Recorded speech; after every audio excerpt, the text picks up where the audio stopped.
आलोचना के क्षेत्र में जिनका शीर्ष स्थान पर नाम है, वह रचनाकार आलोचक के रूप में नामवर सिंह जी को हिंदी साहित्य जगत में जाना जाता है।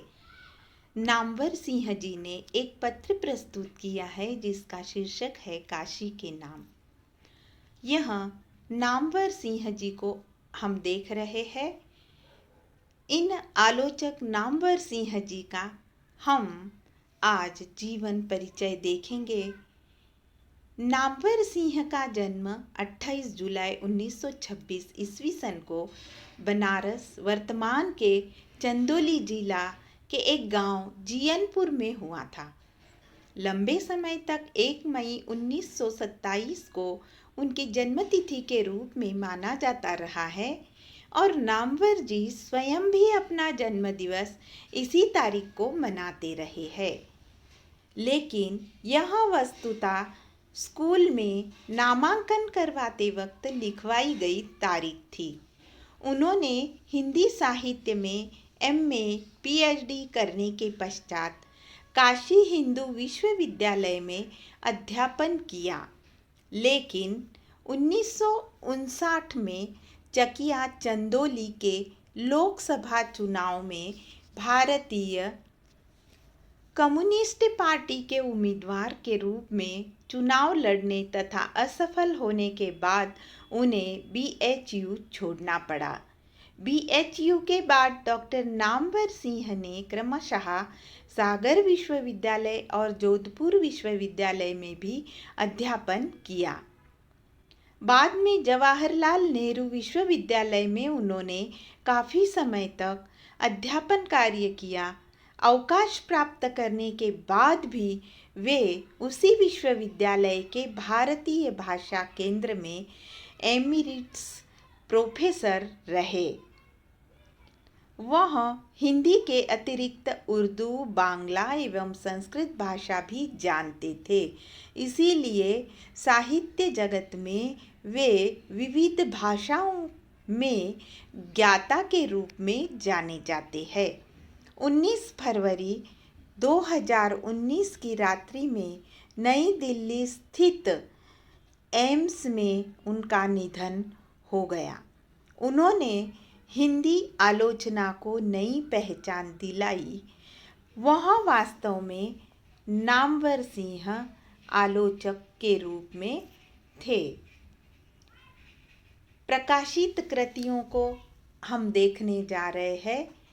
बकलम खुद 1951 ईस्वी सन व्यक्ति व्यंजक निबंधों का यह संग्रह लंबे समय तक अनुपलब्ध रहने के 2013 ईस्वी सन में भारत यायावर के संपादन में आई पुस्तक प्रारंभिक रचनाएं में नामवर जी की उपलब्ध कविताओं तथा विविध विधाओं की गद्य रचनाओं के साथ संकलित होकर पुनः सुलभ हो गया है।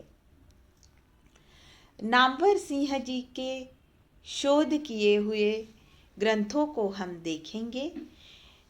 ईस्वी सन 1952 में पुनर्लिखित रूप में 1954 ईस्वी सन में हिंदी के विकास में अपभ्रंश का योग, ईस्वी सन 1956 में प्रकाशित तथा संशोधित संस्करण पृथ्वीराज रासो भाषा और साहित्य, पृथ्वीराज रासो की भाषा आलोचना जो उनकी प्रकाशित हुई है, क्योंकि सर्वश्रेष्ठ आलोचक के रूप में नामवर सिंह जी को हिंदी साहित्य जगत में जाना जाता है। 1954 ईस्वी सन में आधुनिक साहित्य की प्रवृत्तियाँ, 1955 ईस्वी सन में छायावाद, 1957 ईस्वी सन में इतिहास और आलोचना, 1964 में कहानी नई कहानी, 1968 में कविता के नए प्रतिमान, 1982 में दूसरी परंपरा की खोज, 1989 में वाद विवाद संवाद, ये उनके आलोचना रूपी ग्रंथ प्रकाशित हुए हैं। रचनाकार का साक्षात्कार भी छपा है। ईस्वी सन 1994 में कहना न होगा। 2006 वर्ष में बात बात में बात। रचनाकार नामवर सिंह का पत्र विधा जो पत्र संग्रह है वो भी छपा है। वह 2006 में छपा है, जिसका नाम है काशी के नाम। रचनाकार नामवर सिंह की व्याख्यान जो छपे है उसका वर्ष है 2005 में आलोचक के मुख से इस शीर्षक द्वारा प्रकाशित हुआ है। संपादित श्रृंखला की 8 नई पुस्तकें उनकी छपी है। आशीष त्रिपाठी के संपादन में आई 8 पुस्तकों में क्रमशः 2 लिखित की है, 2 लिखित और वाचिक की है, 2 वाचिक की तथा 2 साक्षात्कार एवं संवाद की भी है। वर्ष 2010 में प्रकाशित होने वाली रचनाएं, जिसका शीर्षक है कविता की जमीन और जमीन की कविता, दूसरा है हिंदी का गद्य पर्व, तीसरा है प्रेमचंद और भारतीय समाज, चौथा है जमाने से 2-2 हाथ। ईस्वी सन 2012 में जो प्रकाशित हुई है वह है साहित्य की पहचान, दूसरी है आलोचना और विचारधारा, तीसरी है सम्मुख, चौथी है साथ साथ। वर्ष 2018 में उनकी 5 पुस्तकें प्रकाशित हुई और जो उनमें अब तक के अप्रकाशित एवं असंकलित लेखन पर आधारित थी। आलोचना और संवाद, दूसरी है पूर्वरंग, तीसरी है द्वाभा, चौथी है छायावाद, प्रसाद, निराला, महादेवी और पंत, पांचवा है रामविलास शर्मा। इनके अतिरिक्त नामवर जी के JNU के क्लास नोट्स भी उनके 3 छात्रों ने, जिनका शीर्षक है शैलेश कुमार, मधुप कुमार एवं नीलम सिंह के संपादन में नामवर के नोट्स नाम से भी प्रकाशित हुए हैं। नामवर जी का अब तक का संपूर्ण लेखन तथा उपलब्ध व्याख्यान भी इन पुस्तकों में शामिल है। 90 वर्ष की अवस्था पूर्ण करने के अवसर पर प्रकाशित 2 पुस्तकें आचार्य हजारी प्रसाद द्विवेदी जी की जय यात्रा तथा हिंदी समीक्षा और आचार्य शुक्ल वस्तुतः पूर्व प्रकाशित सामग्रियों का ही एकत्र प्रस्तुतिकरण दिखाई देता है। अब हम देखने जा रहे हैं नामवर सिंह जी ने अपने भाई काशीनाथ सिंह के नाम पर जो प्रस्तुत किया गया पत्र है, उस पत्र का शीर्षक है काशी के नाम। कोचीन से 25 जून 1955 ईस्वी सन में ये लिखा गया पत्र है। प्रिय काशी, तुम्हारा पत्र मुझे बेंगलोर में ही 22 जून को मिल गया था, लेकिन अवकाश और एकांत की कमी के कारण जवाब न लिख सका। यहाँ मैं कल दोपहर से हूँ और कल रविवार की सुबह त्रिवेंद्रम के लिए रवाना हो जाऊँगा, जहाँ से कन्याकुमारी जाना होता है। नारियल के पेड़ों से ढका यह सब्ज टापू अरब सागर तथा ब्लैक वाटर से घिरा है। वर्षा की झड़ी लगी है, सड़कें नदी बन गई है और घर टापू। तुम लोगों के परीक्षा फल से चित्त थोड़ा चंचल जरूर हो उठा था। भावी योजनाओं को कुछ धक्का लगा। राम जी चाहे जहाँ से BA में बैठे, लेकिन पहले अध्यापकी के प्रमाण पत्र की व्यवस्था तो करें। विद्या मंदिर में अब किस मुँह से जाएंगे, इस विषय में मैं स्वयं भी सोच रहा हूँ।